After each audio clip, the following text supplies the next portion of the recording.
Para kaum muslimin dan muslimah yang berbahagia, kemudian kalimat ke-64 adalah Al-Qayyum. Al-Qayyum, zat yang berdiri sendiri atau zat yang meramut. Allah adalah zat yang maha berdiri sendiri dengan mutlak, dalam artian Allah tanpa batasan. Tidak ada selain Allah, baik di alam azal ataupun di alam keabadian. Maka tidak ada selain Allah di alam azali ataupun di alam abadi. Jadi betul-betul Allah lah yang menciptakan atau adanya kehidupan di dunia, dan Allah ada. Kemudian maka Allah tidak memerlukan bantuan seorang pun dari segala sisi dari seluruh makhluknya, atau semua itu karena hal-hal kesempurnaannya Allah, kekayaan dan kekuasaannya Allah. Allah zat yang maha berdiri sendiri dan meramut pada seluruh makhluknya, jadi tidak memerlukan bantuan. Para kaum muslimin dan muslimah, Allah yang Al-Qayyum kemudian meramut terhadap seluruh makhluknya. Tidak ada ketetapan bagi makhluk dan tidak ada kebaikan, kemaslahatan. Ketetapan dalam arti adalah kekuatan hidup gitu. Jadi Allah yang maha berdiri sendiri, yang meramut makhluknya, bahwa tidak ada kekuatan hidupnya makhluk, kehidupannya hamba, dan tidak ada kemaslahatannya hamba, kebaikannya hamba, kecuali sebab Allah Subhanahu wa ta'ala. Jadi semuanya berdasarkan Allah yang meramutnya, atau berkat Allah yang meramut terhadap hambanya.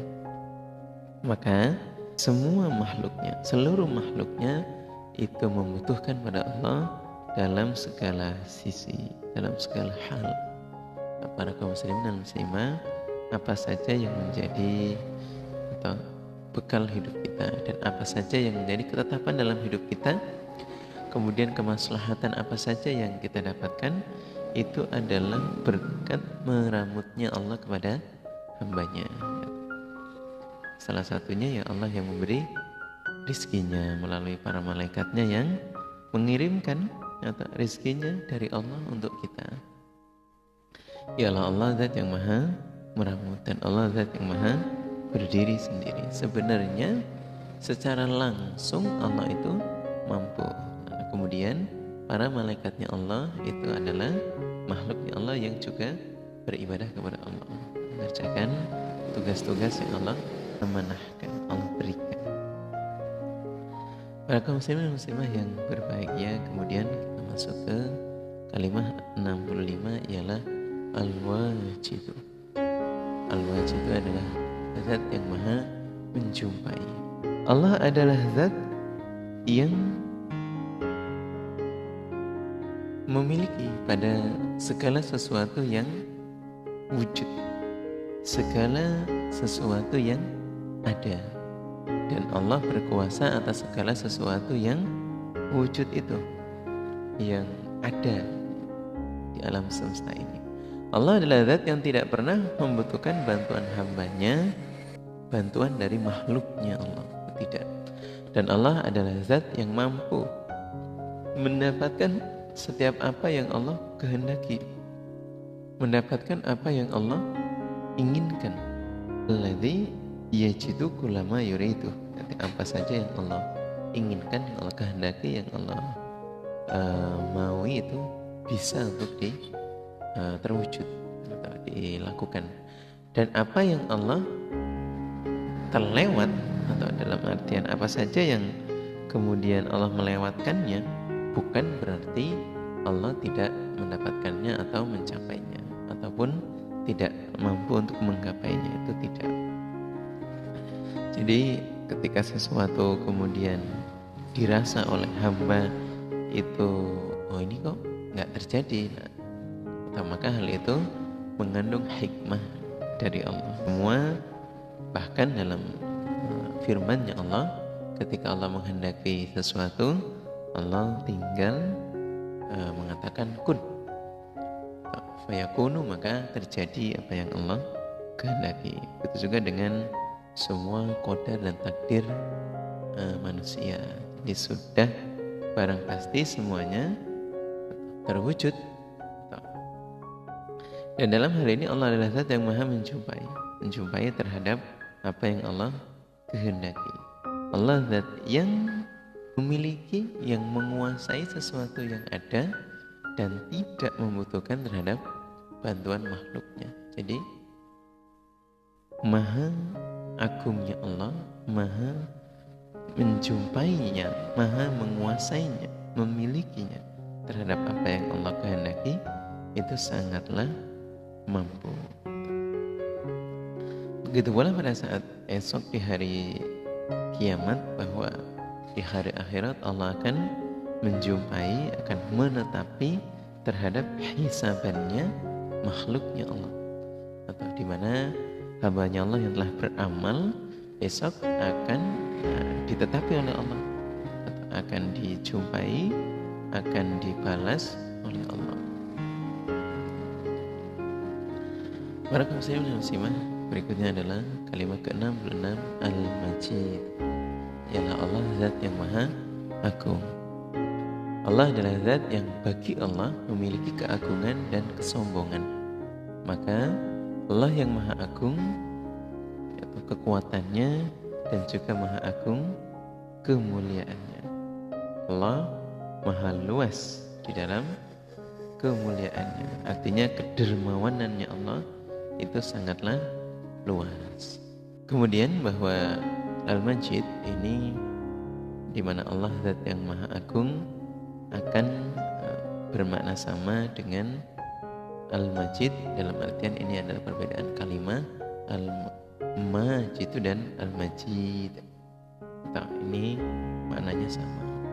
Para kaum muslimin dan muslimah yang berbahagia, bahwa Allah zat yang maha agung, betul-betul zat yang agung di dalam memiliki keagungan dan kesombongan, kemudian kekuatan dan kemuliaannya, maha luas kedermawanannya Allah.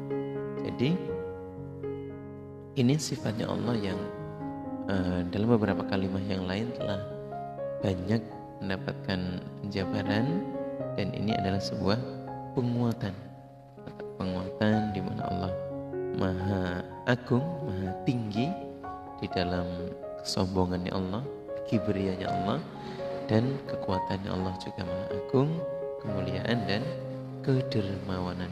Poinnya di mana ini penguatan, atau yang kita tambahkan adalah Al-Majid, Al-Wasi, kedermawanannya juga maha agung. Berikutnya adalah kalimat ke-67, di mana 67 bermakna Al-Wahid, Allah yang maha esa. Para kaum muslimin dan muslimah yang berbahagia, Allah adalah zat yang maha esa, dalam artian Allah zat yang maha esanya dengan seluruh kesempurnaannya Allah. Artinya maha esanya Allah itu berbeda. Kalau satu hambanya Allah itu lahir atau karena ada ibunya, atau kalau Allah tidak demikian. Allah menyendiri dengan segala kesempurnaannya dan berlainan atau beda dengan keesaan terhadap atau dengan seluruh makhluknya. Jadi esanya Allah berbeda dengan atau sifat satunya manusia. Pengertiannya bahwa esanya Allah itu maknanya kadang-kadang bisa banyak, atau sedangkan makhluknya ya satu saja. Atau kalau Allah, makna esanya itu sangat luas maknanya. Kemudian meskipun sekiranya makhluknya Allah itu menyamai dengan beberapa ciri-ciri khas dan kemiripan-kemiripan yang dimiliki Allah, namun itu tidak akan serupa. Contoh ya namanya mirip dengan Allah, tapi hakikatnya itu tidak akan sama. Kemudian apabila hamba kemudian namanya itu menyamai atau mendekati kepada Allah, bukan berarti itu sama dengan Allah. Namun dalam hal nama ini juga harus dijaga atau panggilannya. Contoh ya, kalimahnya Allah berupa Ar-Rahman, kemudian Ar-Rahim. Atau dalam sunnahnya, walaupun namanya demikian, kita tambahi dengan Abdu, Abdurrahman, Abdurrahim. Kaum muslimin dan muslimah yang berbahagia, dalam hal ini Allah Zat yang Maha Esa, Maha Satu. Atau Allah tidak melahirkan dan Allah tidak dilahirkan. Ini adalah sebuah atau keesaan kita kepada Allah. Nah, maka sifat esanya Allah betul-betul atau diperkuat dengan firman Allah, atau Qul huwallahu ahad Allahus samad lam yalid wa lam yulad. Ini adalah sesuatu yang kita harus meyakini bahwa Allah Maha Esa, Allah tidak dilahirkan dan Allah tidak melahirkan. Jadi hal ini memberikan kepastian bahwa hanya Allah saja yang harus kita sembah. Begitu pula dengan ibadah kita kepada Allah, atau ketika kita memusatkan satu ibadah kepada Allah, maka hati kita juga akan tenang. Atau kita telah dibekali dengan kitabillah, atau kemudian sudah dibekali dengan sunnah Nabi, atau ibadah kita juga telah diarahkan oleh Allah melalui kitabillah. Contohnya kiblat kita atau ke arah Ka'bah. Kemudian bahwa banyak beberapa sunnah Nabi yang memberikan pengetahuan betapa tempat-tempat atau arah kiblat kita itu adalah sesuatu yang sangat mulia. Gitu. Ka'bah itu lurus dengan ibadahnya para malaikat yang ada di langit sana. Kemudian kefadalan beribadah di Baitullah itu juga sangat luar biasa, berdasarkan dengan petunjuknya Allah, dan juga kitabillah kita bisa tenang dalam beribadah dan berupaya mencari pahala setinggi-tingginya dengan petunjuk dari kitabillah wa sunnatin Nabi. Jadi telah diarahkan dengan baik dan sempurna. Tinggal kita mempelajari, kemudian mengamalkan terhadap kitabillah wa sunnatin Nabi. Jadi tidak perlu khawatir. Berikutnya adalah kalimat ke-68. 68 kalimatnya adalah As-Samad. Allah Zat yang Maha Raja atau polnya Gusti, polnya yang dimintai permintaan. Allah adalah Zat yang Maha Gusti, yang mana Allah sungguh Maha sempurna, atau kemaharajaannya Allah, kegustiannya Allah, yang mana kemaharajaannya Allah dan kegustiannya Allah itu wajib untuk ditaati. Allah Zat yang Maha Mulia, yang kemuliaannya sungguh sangat sempurna.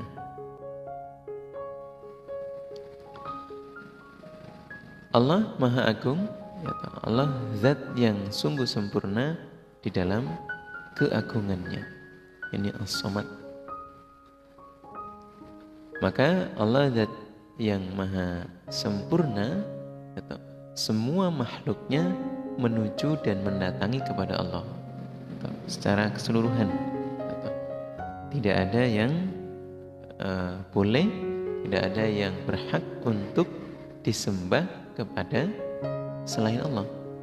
Dan semua makhluk yang ada di dunia dan dimanapun membutuhkan kepada Allah. Membutuhkan Allah Zat yang Maha memberi kekayaan, kemudian keselamatan, kemudian begitu juga dengan kehidupan dan kematian, semua akan berkumpul lagi kepada Allah.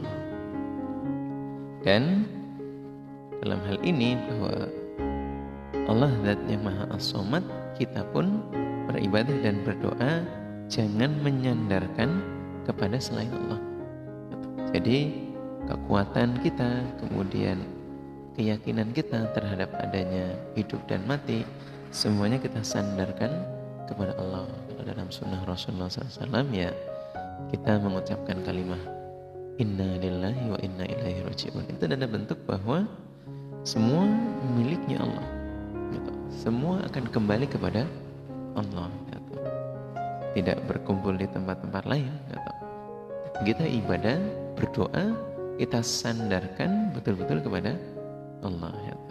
Allah zat yang maha as-samad.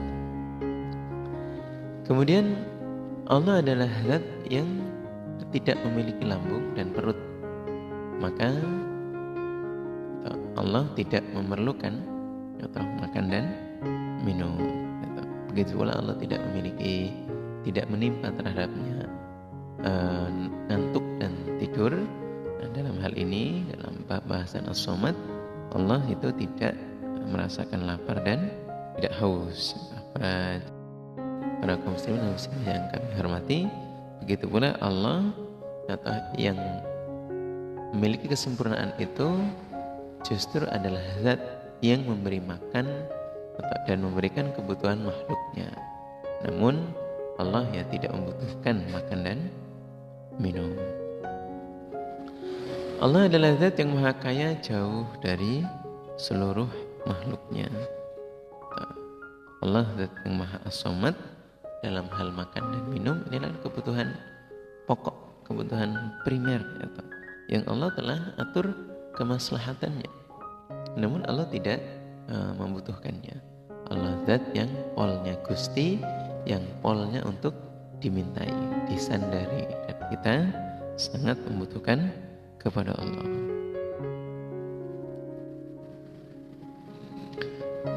Berikutnya para kaum muslimin dan muslimah yang berbahagia ialah kalimat Al-Qadir. Allah zat yang maha kuasa.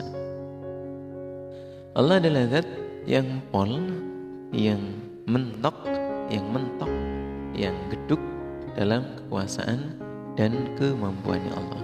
Dalam artian kemampuan dan menguasainya Allah, kekuatannya Allah, itu sangat maha sempurna. Tidak mencegah atau membatasi sesuatu apapun bagi Allah. Seluruh penjuru bumi dan langit itu adalah Allah zat yang maha kuasa, Allah yang menguasainya. Segala hal dan segala kekuasaannya Allah itu adalah sesuatu yang mutlak. Jadi tidak ada yang bisa untuk membantahnya. Dan di seluruh alam semesta, di langit dan bumi, Allah maha sempurna pengelolaannya atau maha sempurna pengaturannya di alam makhluknya, di segala penjuru. Nah, ini kekuasaannya Allah yang maha sempurna, maha kuasa. Kalau hambanya Allah itu berkuasa menjadi raja hanya di negaranya saja atau di areanya saja. Ketika satu raja mencakup kekuasaan yang lain, maka akan timbul peperangan. Sedangkan Allah tidak demikian. Allah melampaui segala kekuasaan makhluknya, dan Allah maha sempurna di dalam kekuasaannya atau dalam pengelolaannya di alam makhluknya. Jadi yang ada di dunia ini adalah kekuasaannya Allah, dan yang ada di dunia adalah makhluknya Allah seluruhan. Kemudian dengan memahami dan mengamati Allah itu maha kuasa, menimbulkan rasa bahwa sombong itu tidak berlaku, tidak berhak untuk makhluknya. Karena apa yang ada di dunia ini yang dimiliki oleh hamba, sedikit ataupun banyaknya, besar ataupun kecilnya, itu adalah miliknya Allah, yang menjadi harta atau kepemilikan dari Allah. Kita hanya dititipi saja. Bahkan kalau dibilang titipan, apa yang kita terima itu ya hanya sedikit.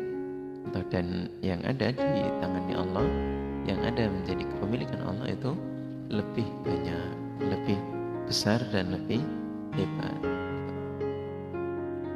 Para kaum muslimin dan muslimah, berikutnya kalimat ke-70 adalah Al-Muqtadiru, ialah zat yang maha kuat atau maha menguasai. Allah adalah zat yang sempurna kekuatannya dalam segala sesuatu apapun. Tidak ada yang mampu atau menghalang-halangi pada kehendaknya Allah dengan pertahanan atau kekuatannya hamba atau makhluknya. Jadi kalau kemudian dia ingin berupaya menghambat, menghalangi atau berupaya melindungi diri dengan pertahanan, itu tidak akan mampu. Ketika Allah berkehendak, tidak ada yang mampu dan bisa menahan ataupun menghalang-halangi kepada kehendaknya Allah, kekuatannya Allah, keinginannya Allah. Dan tidak ada yang mampu atau mencabut, membatalkan terhadap kehendaknya Allah, siapapun itu. Dan tidak ada yang mampu keluar dari genggamannya Allah, ialah orang-orang yang menyelisihi ataupun orang-orang yang sangat baik sekalipun, orang iman ataupun orang-orang yang menentang kepada Allah. Jadi kalau dalam hal kehendak Allah ini tidak akan ada yang mampu untuk menyelisihi. Orang-orang yang beriman, yang baik, yang taat kepada Allah pun tidak akan bisa. Apalagi untuk di sana mungkin orang-orang yang tidak beriman kepada Allah kemudian berupaya untuk menyelisihi, menandingi terhadap kemampuannya Allah. Itu tidak bisa. Bahkan kekuasaannya hamba di dunia ini sebenarnya kan kecil sekali. Nah, ketika Allah menghendaki untuk menggoyahkannya saja, ini hamba tidak bisa menolak. Contoh, ketika Allah mendatangkan gempa besar, menggoncangkan terhadap buminya hamba, kemudian Allah menggetarkan lautan, kemudian Allah mengirimkan angin topan dan badai. Kenyataan tidak ada satupun hamba yang bisa untuk menahannya, menolaknya. Maka dalam hal ini Allah zat yang maha kuat, yang maha menguasai. Sedangkan hambanya baik iman ataupun menentang itu tidak bisa untuk membatalkan, menyelisihi atau mencabut terhadap apa yang Allah kehendaki. Kalimat ke-71 adalah Al-Muqaddimu, Allah zat yang maha mendahulukan. Allah adalah zat yang menempatkan beberapa perkara pada tempatnya. Allah yang mendahulukan sesuatu perkara yang Allah kehendaki. Hal itu dilakukan karena kesempurnaan kehendak dan kekuasaan berdasarkan ilmu dan hikmah dari Allah. Jadi apa yang Allah dahulukan itu mengandung hikmah. Seperti halnya Allah yang menulis dan menentukan takdir manusia sebelum Allah menciptakannya. Jadi Allah menulis qadarnya makhluk 50.000 tahun sebelum Allah menciptakan langit dan bumi. Dalam artian Allah mendahulukan apa yang Allah akan ciptakan, atau ditulis dulu takdirnya, dan mendahulukan pada orang-orang yang cinta kepada Allah dari orang-orang yang iman, kekasih-kekasihnya Allah, untuk memberi pertolongan, untuk mengalahkan pada selain mereka orang-orang yang tidak beriman. Jadi ketika hambanya kemudian diintimidasi, hamba-hambanya Allah kemudian mendapatkan perlawanan atau untuk menjatuhkan agama Islam, untuk mengalahkan terhadap orang-orang iman, Allah mendahulukan pertolongannya dengan mengirimkan para malaikat, contoh di dalam perang Uhud ataupun perang Badar. Jadi ya dalam hal ini Allah menyelamatkan, mendahulukan, memberi pertolongan. Kemudian Allah mendahulukan memberikan taufik terhadap orang-orang yang dikehendaki pada kedudukannya atau pendudukannya orang-orang yang awal. Ditolong seperti halnya orang-orang yang dahulu juga diberi pertolongan oleh Allah. Jadi ketika Allah menghendaki atau pada orang-orang iman untuk memberikan pertolongan, atau kemudian Allah juga menghendaki untuk memberikan kedudukan yang tinggi terhadap orang-orang yang awal, atau itu juga maha mendahulukannya Allah. Sifatnya Allah yang maha mendahulukan. Dalam hal pahala dan amalia, bahwa orang-orang di zaman dahulu tentunya derajatnya sangatlah tinggi. Derajatnya tinggi, perjuangannya pun tinggi, perjuangannya pun juga berat. Maka layaklah atau sangat pantaslah untuk diberikan kedudukan yang tinggi. Saat ini orang-orang iman kemudian oleh Allah juga pasti dijamin pertolongannya, atau dijamin kedudukannya juga tinggi, atau di sana memberikan nasihat dan juga memberikan gambaran bahwa apa yang membuat mereka mendapatkan pertolongan, apa yang membuat mereka mendapatkan kedudukan yang tinggi, tentunya dengan menolong agamanya Allah. In tansurullaha yansurkum. Ketika kita mau menolong kepada Allah, maka Allah juga akan menolong terhadap kita, kemudian memberikan kedudukan yang tinggi dan juga pahala yang tinggi. Dan juga dalam hal ini bahwa Allah zat yang mendahulukan. Yakinlah atau dengan kita berada di jalannya Allah, Allah akan mendahulukan, Allah akan memberikan pertolongannya. Jadi tidak perlu ragu, tidak usah khawatir bahwa orang-orang yang selalu dalam jalannya Allah itu akan ditolong oleh Allah. Terkadang banyak kejadian justru ketika mempelajari tentang keimanan dan juga perselisihan, kemudian mempelajari tentang keyakinan atau yang berselisih itu ada di kalangan orang-orang iman atau dan juga orang-orang yang ada di dalamnya, atau yang kadang-kadang ini justru berat, atau orang-orang iman dengan orang-orang iman yang lain saling berselisih. Padahal apabila orang-orang iman di zaman dahulu itu berperang atau bertempur, itu gangguannya betul-betul dari orang-orang yang tidak beriman yang menentang. Jadi berperang untuk melindungi agamanya. Kalau saat ini, na'udzubillah min dzalik, bahwa akan adanya perselisihan, kemudian sampai orang-orang iman bersama dengan orang iman lain mendapatkan cobaan yang berat, itu ya harus disadari bahwa Allah akan selalu mendampingi kita selama kita lurus menetapi agamanya. Kalau terjadi perselisihan, ini betul-betul harus dinetralkan, harus dijernihkan. Jangan sampai lupa akan pertolongannya Allah. Orang-orang mansurin itu orang-orang yang selalu mendapatkan pertolongan dengan catatan bersih agamanya atau mengutamakan agamanya Allah dan tidak berselisih, tidak saling selisih di dalam urusan agama. Atau justru yang harus dijaga adalah agama itu sendiri yang betul-betul harus dimurnikan untuk Allah saja. Karena golongan orang-orang tertentu itu ada di dalam orang-orang iman. Contohnya ya orang-orang munafik, kemudian orang-orang khawarij yang akan mengganggu terhadap ibadahnya orang iman. Kalau orang-orang yang menentang itu ya insya Allah kita pasti ditolong oleh Allah, karena Allah zat yang maha mendahulukan pertolongannya. Selama kita selalu ada di dalam mengesahkan Allah, menolong agamanya Allah. In tansurullaha yansurkum. Itu dalilnya sangat pas dan tepat. Kemudian berikutnya adalah kalimat ke-72 al-muakhir. Allah zat yang mengakhirkan sesuatu.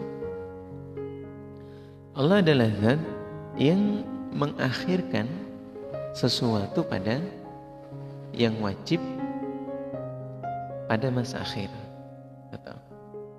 Jadi hal itu dilakukan dengan segala ilmunya Allah, berdasarkan ilmunya Allah. Nah, yang mana sesuatu hal itu terjadi melalui suatu kejadian atau sebab terlebih dahulu. Nah, nanti pada akhirnya akan menghasilkan hikmah setelahnya.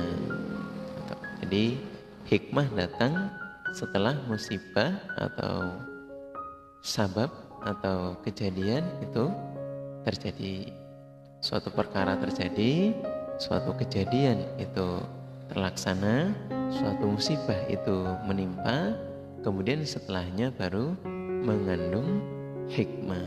Dan di sini Allah Zat yang Maha mengakhirkan sesuatu pada masanya.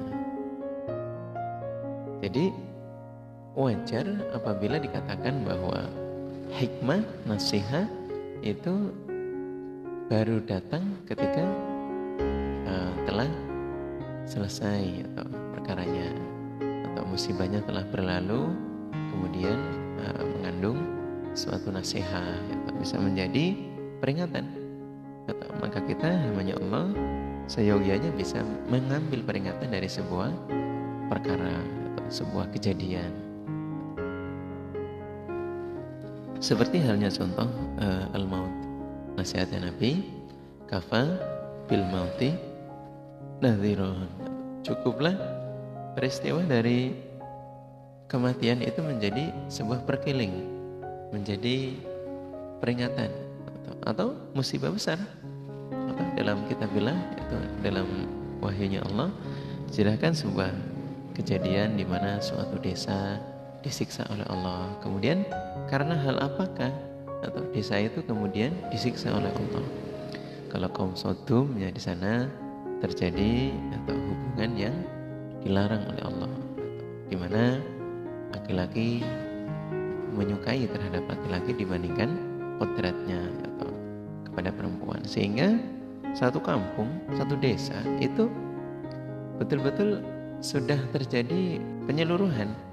Kampungnya itu kalau kepada perempuan itu tidak nafsu atau hanya menyukai terhadap sesamanya, sehingga Nabi Lut di zaman itu atau mendapatkan peringatan dari Allah bahwa akan disiksalah kaumnya dengan cara dibalik atau buminya kemudian disiksa dengan dihujani batu. Allah adalah Zat yang mengakhirkan siksa sesuai dengan tuntutan hikmahnya, di mana Allah memberikan siksaan atau cobaan terhadap hambanya atau agar mereka mau kembali bertobat kepada Allah sebelum datangnya hari hisaban. Jadi kalau seumpama atau Allah itu kok tidak menyiksa terhadap suatu kaum, nah sifat mereka tidak disiksa itu, keadaan mereka tidak disiksa itu adalah sebagai ujian, sebagai cobaan, ada hikmahnya. Jadi Allah Zat yang mengakhirkan siksa sesuai dengan tuntutan hikmahnya, sebagai cobaan bagi hambanya agar mereka mau bertobat.